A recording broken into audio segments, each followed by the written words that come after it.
What's going on in our skies? Because I feel horrible for our flight attendants today with all of the misery at 20,000 feet. Well, first of all, thank you for saying the magic words, which, we have other humans that are just trying to do their job. They're not paid to manage, idiots and jerks and people mouthing off. And we try to train folks in the airline space that the anger that you feel from the person in front of you, a customer, is usually not directed at you personally. Something is going on in their lives. Coming up next, talk about somebody who's dynamic, charismatic. Oscar Munoz was the CEO of United Airlines from 2015 when United was just having a horrible time. And for people who fly United or Delta, American a lot, I know there's people out there going, oh, they're not much better now. Oh, yeah. Oh, yeah. Statistically, when you look at industry patterns from 2015 to 2020, Oscar and his team definitely did quite a turnaround at United. He's here to talk about not just that turnaround, but about working with people, about leadership, and whether you're leading a family at home, you're leading a group of friends, you're leading a group of people at work. Oscar's got a lot to say.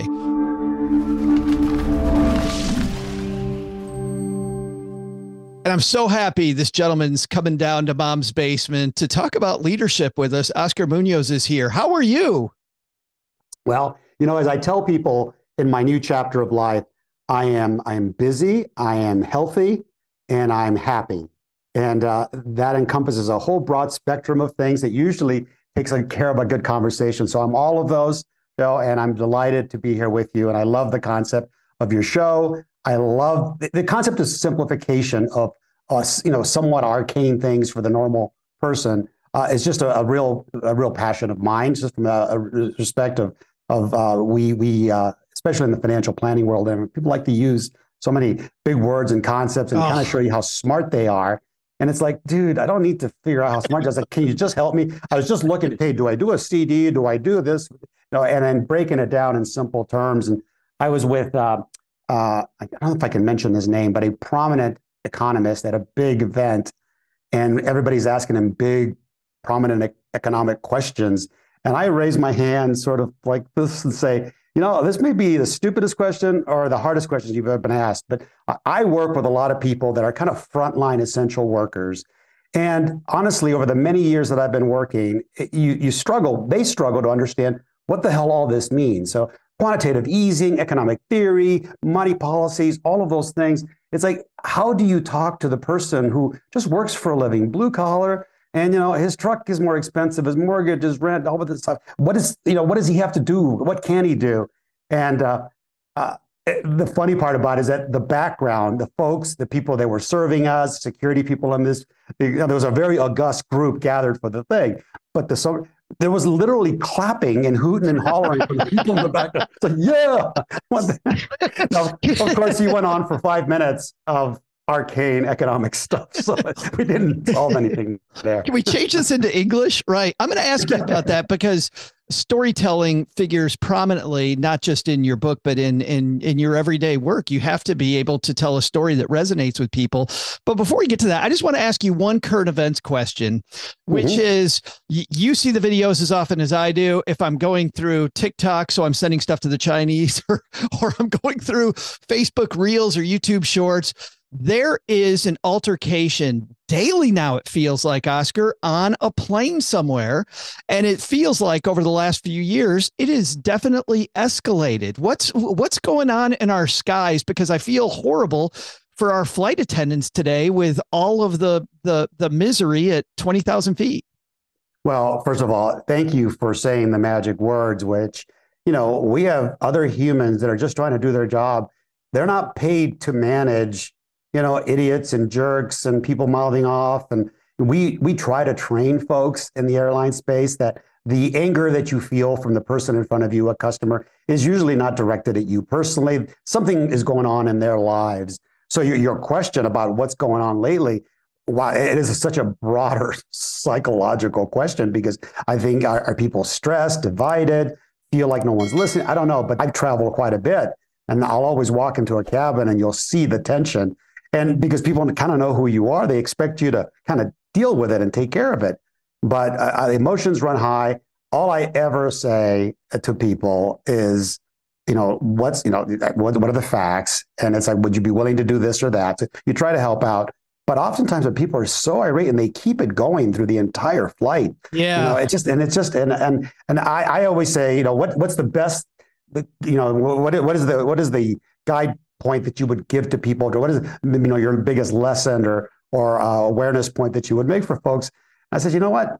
It's just care about others. Just for a little second, have a little empathy that, everyone is going somewhere that matters. Everyone's got the thing to do. It's like, it's not just you. And so that begs, to your question, it's like, what's changed in America that we've now become sort of self-absorbed and it's only us that matters. And any slight, it becomes a big altercation and people are angry and upset. And that's a worrisome issue. The concept of this divide and this anger and this need for altercation sort of speaks to a broader malaise that's affecting us as Americans. I mean, I'd say, is there something wrong with our country? And there's an old saying, really old saying, that all great civilizations first fall apart from within.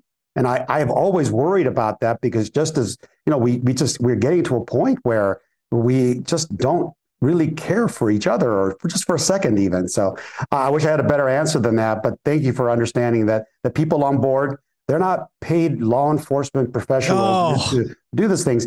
I want to ask you a chicken or the egg question about your career. And then I want to get into day 37 of your time as a CEO, which was a little bit bigger day than you planned for it to be, Oscar. But which came first for you? You came from trains to flight. Was it a love of transportation that has brought you to this industry during your career? Was it a love of leadership and management? And it just happened to be in transportation. You talk a lot about leadership on your show. And I think, one of the things I always say, people always ask you, gee, how do I get to be where you are? Which is such a broad question. There's so many answers for that. But for me, no, I never envisioned myself being certainly the CEO of industry, like in airlines or at the railroad. It's just, you always focus yourself on the things that you do best, collaborating and working with others, making the people around you successful, smiling, making it fun. There's 1,000 little things that you do to get people together and make better decisions and actually own those decisions so that there's a better objective. And so I have followed that general principle of my own leadership. And of course, it's developed and it's been improved by many people along the way. And then it just led to things. 1 second you're doing something great, and then something comes in and say, hey, would you like to do this? And it's like, wow, okay. And then you become for a while the youngest to do all these things until you're not, which eventually happens. But no, there was no particular passion for any of those things. I don't want to say happenstance because I think there's a broader plan for us out there somehow.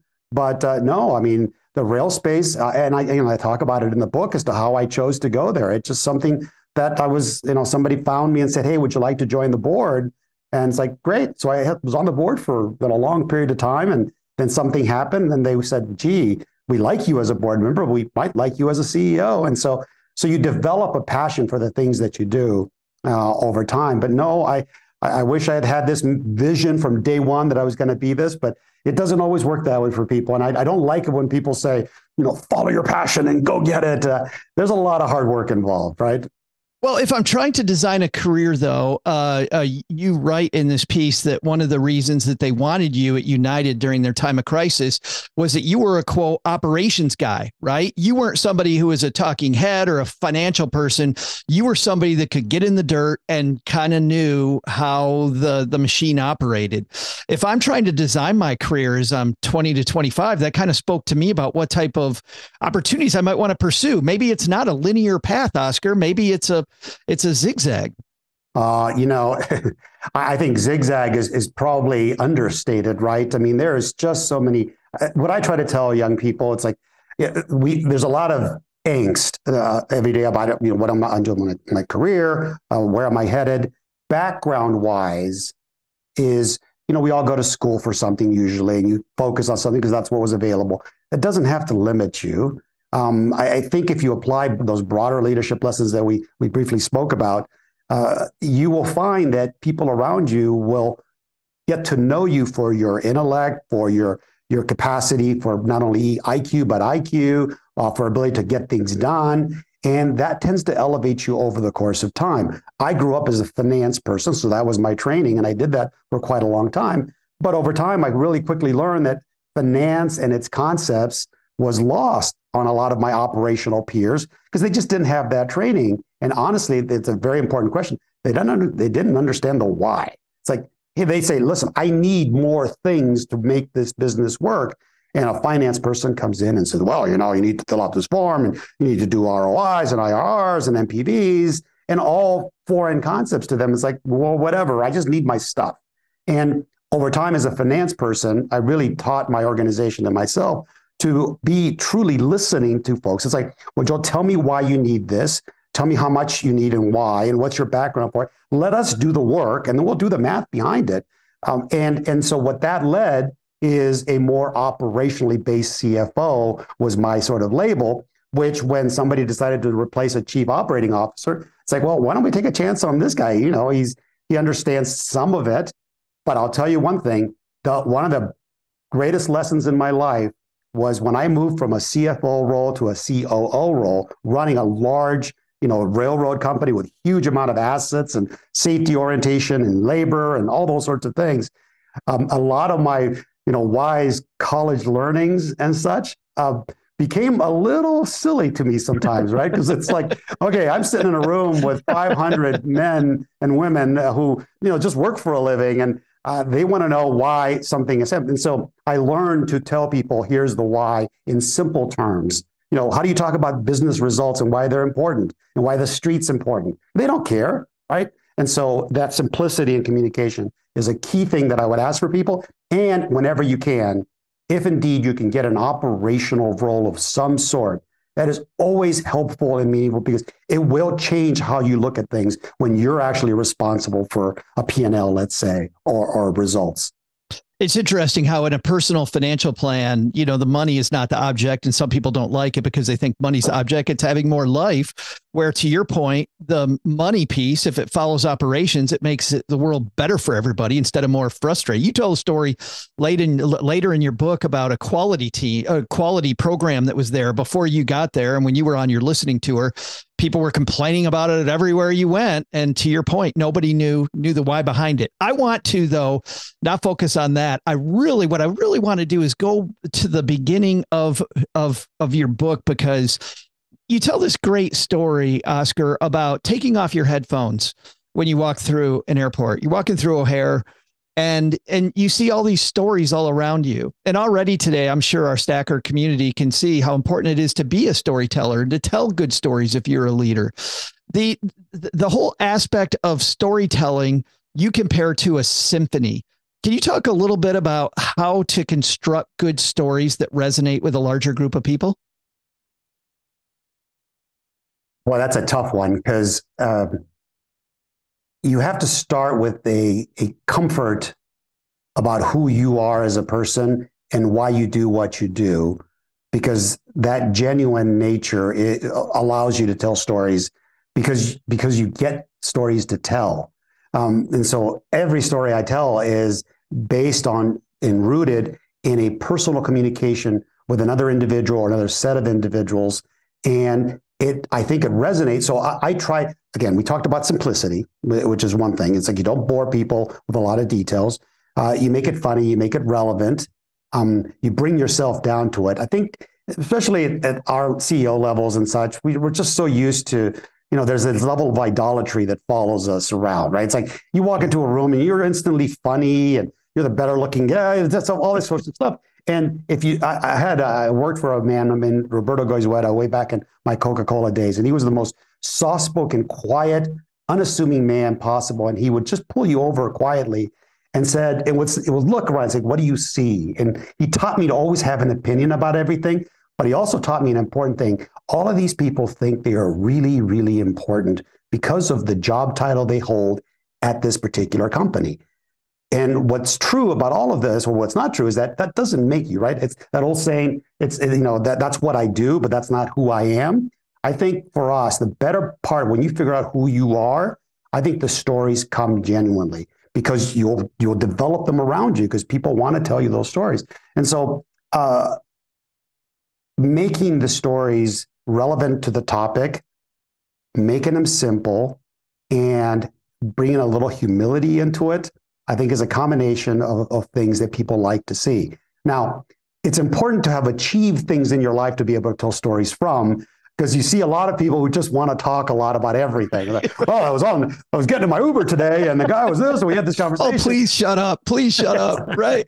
And so that's probably the final point is just brevity, being concise, and then being attuned to your audience, make sure that they're actually listening. So there's no secret recipe for these things.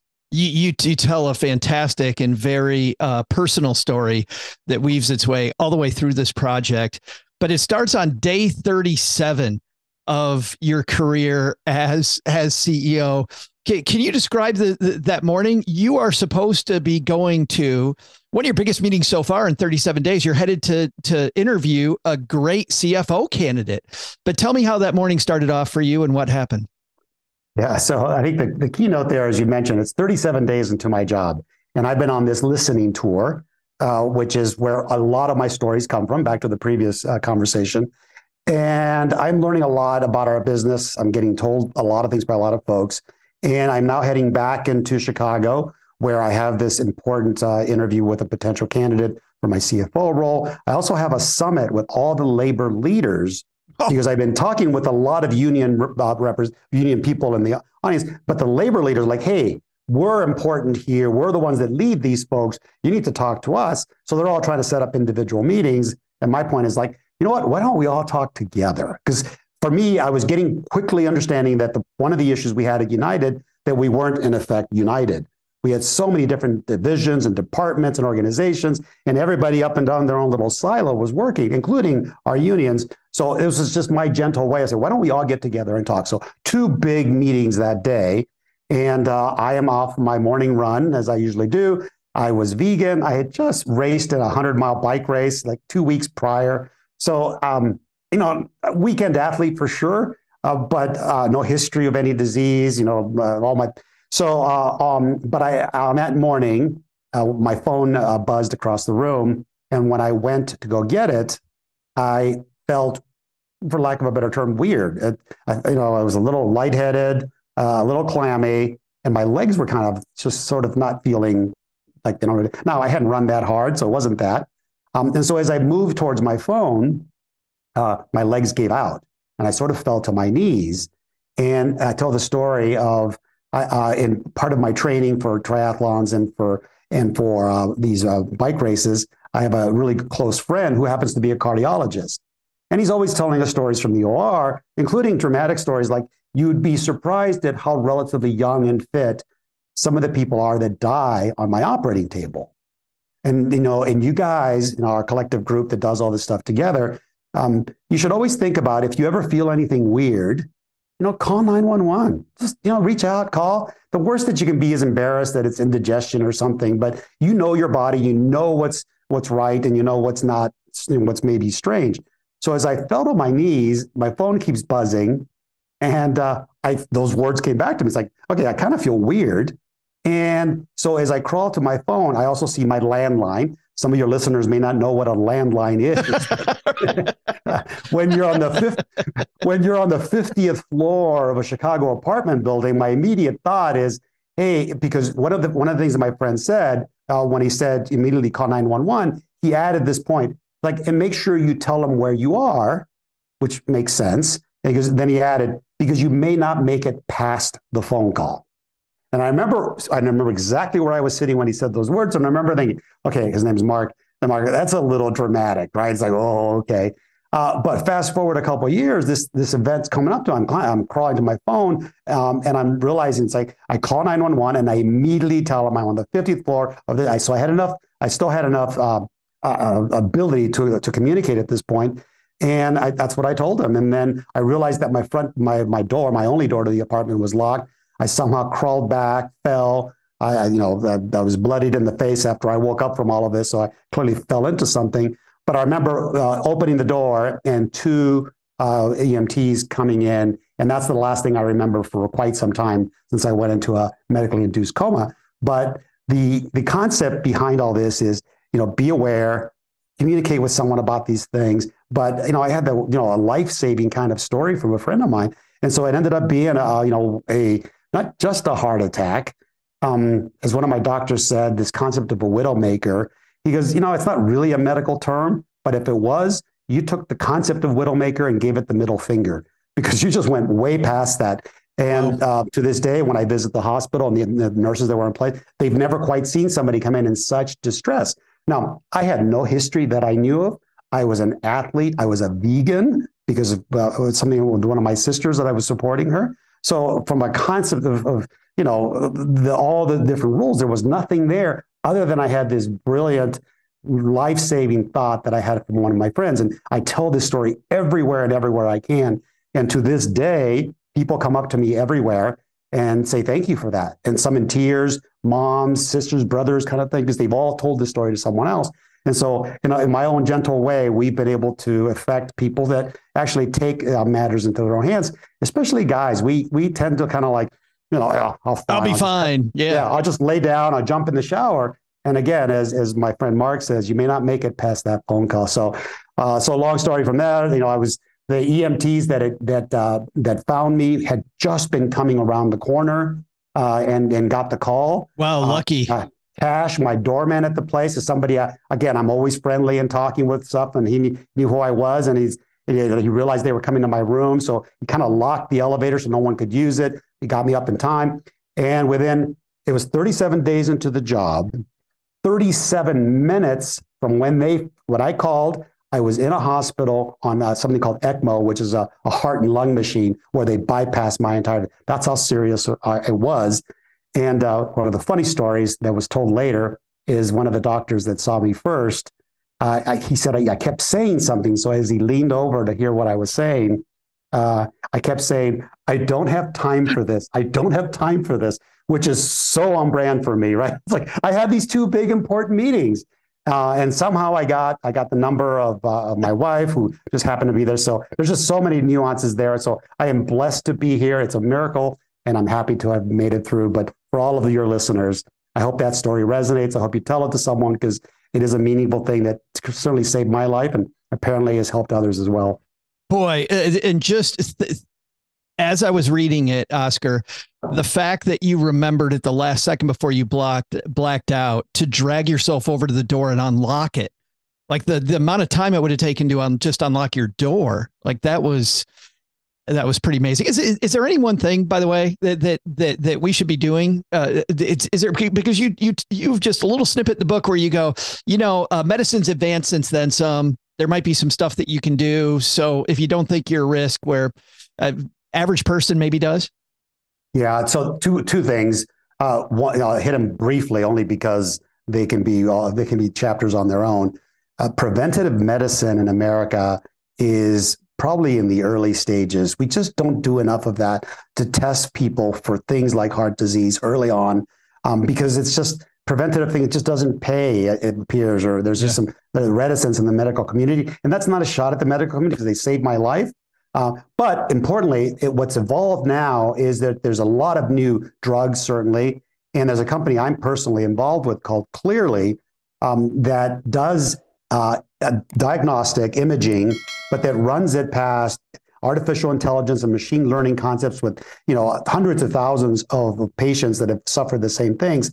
And the image can fold into this data-rich environment and come back to you as a practitioner and as a patient, and kind of give you a sense of how your heart looks. Do you have blockage? And if you do, what type is it? And if you do have, whether it's this type, what degree is it? And then even importantly now, we can tell you which of the medicines that are out there that actually will resolve that particular issue. Wow. Because for a while, if you present to a medical professional with heart disease, they'll give you this array of medicine, including nitroglycerin, which is the little pill that, none of that necessarily may be something you need. And I'm telling you, if you take that many pills in the first 2 or 3 days, your life goes to poop. You don't know which way's up, and you don't need any of that stuff necessarily. And so there's much more new technology. So to your question, what can you do? remember this story, take care of yourself. But if you have any history of this, just literally force your doctors to say, is there anything else I can do besides the EKG, which really doesn't do anything? Unfortunately, most of the stuff is invasive, but just be aware of your own situation and be aware of the story, and demand from your medical practitioners that you get something more potentially. It's a hard one. There are three themes that I would love to get to. I just want to tell our Stacker community that resonate throughout this book, and I'm going to ask you about one of them, but I want to make sure everybody's aware. You talk about the importance of listening, and your listening to are so powerful. And by the way, and back to your storytelling, stories are better if they're relevant. You know your audience, and you can simplify it. Number two is effectively merging teams. Is another theme with the merger with you and another airline that didn't go as well as it probably should have when you show up. But the one I do want to ask you about is this. You come into this house completely divided, Oscar, and you've got all these different places you can look. You can focus on the end user, which is who you want to take care of, the passenger who depends on your airline to get from point A to point B. You can focus on the investor. You've got one big investor who is climbing down your throat from the minute that you get there, and you tell a longer story about that.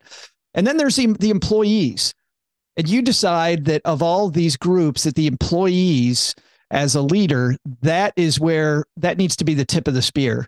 Can you talk about making that decision, and then about that beginning of building trust with employees that implicitly the day you get there don't trust you? Yeah, it's, part of its experience. And this is I think a key leadership lesson that I try to provide for folks, because turnarounds are just that, right? The concept of a turnaround is that it's broken, and it's broken in many, many places. So the lesson I try to teach is, however you best do it as an individual leader, you need to find what the one thing you're going to start with. Because again, everything's broken. You just mentioned customer service was crap. Financial results were lagging the industry. Employee relations, labor negotiations were off the charts. And people just didn't like us. And then we had this amazing global network that everybody had the greatest promise. And so, if you think about all that spectrum, any one of those things could have been things strategically, how we fly to different places, to all this. And my experience, my heritage, all of that has always taught me, and this concept of we talked about before, going from a CFO to a COO, and that learning that I had myself, the learning I had is, wow, you know what? If I just sat down with my operational counterparts and truly listened, visited with them, went out on the field and saw the actual results that they were seeing in their job that wasn't being able to get done effectively because they didn't have some of these assets in use, that concept would have really given me a much better viewpoint of how I would have handled the requests for money, right? Which requests, oh my God, this is a lot of money. We have to do the analysis. And so that you need to just open, you need to open, you're talking about, you just need to open the communication line so you have better intel. Well, and again, it's not even open. It's open your own darn communication line, because, hey, I'm smart. I control all this money. I'm CFO. You can take that sort of lofty, somewhat arrogant attitude. And of course, nobody doubts that you have a job to do, but there's a more effective way of doing it if you truly, and the concept that I have is listen, learn, and only then can you really lead. So I learned that when I went to my COO role. So I had lots of issues there. And so I just went out in the field and I just started listening to people. And it proved to be so instrumental in what we did for two reasons. One, I actually got some really good ideas that nobody else was thinking about. And B, you begin to win the hearts and minds of human beings who, at the end of the day, the human dynamic is, I will do something for someone who I respect, I trust, I believe in, or I understand, and all those things, right? We think of ourselves and look around at people that influence our life, and why do we do that? It's like, I love my parents. I trust my parents. So even though I don't always like what they say, I know that they have the best interest. So that it's a silly analogy, but it's the same thing. So how do you build that with 100,000 workforce that's disenfranchised, disengaged, right? And so my list of activities when I first arrived at United was broad and great. Consultants reports, all my senior leader reports, our board's views, certainly the analyst and our shareholders' views. And as I went through all of that, that instinct came back, and it came from my first visit to the field. When I went there, And the reception that I had from people was ridiculously nice. I mean, it's like they were very happy to have someone new. I had written a letter beforehand saying that I was going to listen to them. And then what I would notice in all these conversations is that somebody would come and say hello, and they would just linger just a little long. They would hold on to your coat sleeve just a little long. They say, hold your gaze for a little bit, like screaming, I need to tell you something. I don't know how. Please make it easy for me is what I interpreted. And so we went on this listening tour, and I know it's not without its consequences, because on our first earnings call, when I'm there, they're like, all right, there's new guys here. What's he going to do? And they're looking for strategic, financial, shareholder concept, customer concept. And I said, you know what? I'm going to go, I'm going to spend the next 90 days, I said, and I'm going to go listen and learn from my folks to truly get a sense. And when I come back, I'm going to come back with the one thing we're going to do first and build upon. The storm that resulted from that commentary, right? Okay, this guy doesn't know what he's doing. He doesn't know these industries. He has to get taught, this and thing. And that was, by the way, at the end of this chapters in the book, we eventually come back with a employee first strategy that we communicate. And we had the same level of rancor and excitement from all those communities, because what do you mean you're going to put employees first, right? Isn't the customer first? Isn't your share owners first? And building of trust and genuine caring and connection with your doesn't compute on a spreadsheet, right? So it's hard for financial analysts to actually put that. It's like, oh, I like what he's doing, but how that sounds like it's going to cost more money. He's asking people, what's the ROI? Right.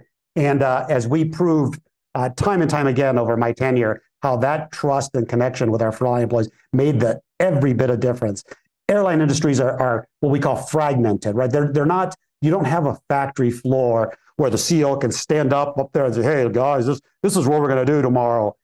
This is, and if it's to this day, if I see 2 or 3 people together as I'm walking through a terminal, that's a crowd in our industry. So you had to get the message out in a way, and this listening concept, you get all that. Plus, you also get a sense of people feel like they're part of it. And I'd always tell people, it's like, I hear you, I heard your point, and I'm telling you right now, I don't know that we're going to implement your very thought, but I understand the thought. And so I reserve the right to accumulate all this data, figure out the right thing. I'll always remember your thought, but because I don't do exactly what you tell me, you'll think I haven't followed. And that's why a lot of people don't like to go out and listen. It's like, oh, aren't you in effect promising everyone something? No, you're not. Again, if you have a genuine human conversation with somebody, again, back to the silly example of a parent, right? Parents are always going to do what they think is the right thing for you. And you may not always agree, but you feel part of it. And so this concept of listen, learn, really learn, not just like nod your head, oh yeah, got it, but come back to people. Here's what I've heard, run it past a lot of folks, and then lead makes for a really powerful message. And it may seem like it takes a long time, but I'm telling you, you always have time to go back and do it right the second time, is what people say. And this couldn't be truer, at least from my leadership perspective. The book is Turnaround Time, Uniting an Airline and its Employees in the Friendly Skies. Oscar Munoz, it's such a pleasure meeting you. Thank you for the stories, for the listening. And I saw the Rolling Stones in concert, and Keith Richards said, hey, it's good to see all of you. And he goes, no, really, at this point in my life, it's good to see anybody. And I kind of feel like it's the same for you after that horrible story. The Stones are one of my favorite bands, and I've had a great chance to see them in many different places around the world. And it's been quite the journey. But, as they say, you can't always get what you want, but if you try it really hard, you get what you need. And I feel blessed to have gotten what I need. So I had a phenomenal United Airlines experience last week. I lost an iPad, which was my fault. But oh, my goodness, the gate agents I work with was just so amazing. They were just so amazing. But it's this happens, of course, more than you think. And people get very irate when they don't figure it out immediately, and they get home or they get someplace, then they call us, and they can't understand why you can't find my gray iPad, or my and I have and I would show you, but I have a picture of what I call the island of lost toys. Oh. Where we send, we keep things at the hub for a few minutes, and then we send it off to this central place for a year, basically. But if you were to imagine an entire wall filled, stacked with iPads of every single color, red, gray, whatever. That's how many things, when you fly 180 million people a year, things are bound to lose. And some people are understanding and you get them right away and you get a good crew.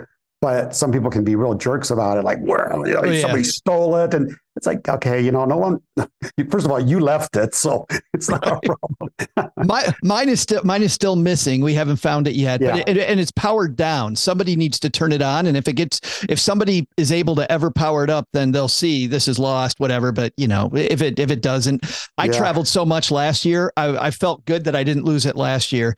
And this year, of course, then right after all that massive travel, because I had a book tour last year, but no, the gate age, I said to the gate age, actually, to your point, I said, so you guys must have this happen often enough that you like give these out as holiday gifts to your entire family. Like you must. And he's like, maybe if I weren't ethical, I could have done that before tracking devices. But the last thing I want to have happen is I give little Timmy an iPad and it starts beeping because, Jennifer in St. Louis turned on her track. There's no one trying to steal your equipment or goods for any reason. First of all, they're all password protected. They're all this sort of thing. And then the tracking device is probably the most important thing in there. So for all of you that don't have tracking devices on all your equipment, do so now. Get and one. Good luck with yours, Joe. Yeah, thank you.